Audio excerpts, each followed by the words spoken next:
माजी मंत्री व आमदार स्वर्गीय शिवाजीराव कर्डिले यांच्या दशक्रिय विधीनिमित्त बुऱ्हाणनगर येथे उद्या आयोजित कार्यक्रमासाठी माजी महापौर संदीप कोतकर आज त्यांच्या सासऱ्यांच्या निवासस्थानी दाखल झाले।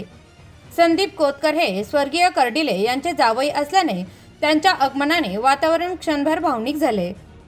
कोतकर यांनी या प्रसंगी स्वर्गीय कर्डिले यांचे चिरंजीव अक्षय कर्डिले यांची भेट घेतली आणि त्यांना आपुलकीने सांत्वन केले। दोघांच्या भेटीत स्नेह, जिव्हाळा आणि वियोगाच्या भावना स्पष्ट दिसत होती। कार्यकर्त्यांनी सांगितले की साहेब आणि संदीपजी यांचे नातं हे केवळ सासरे जावई एवढंच नव्हतं, तर ते एक मार्गदर्शक आणि कुटुंबाचा आधार होते।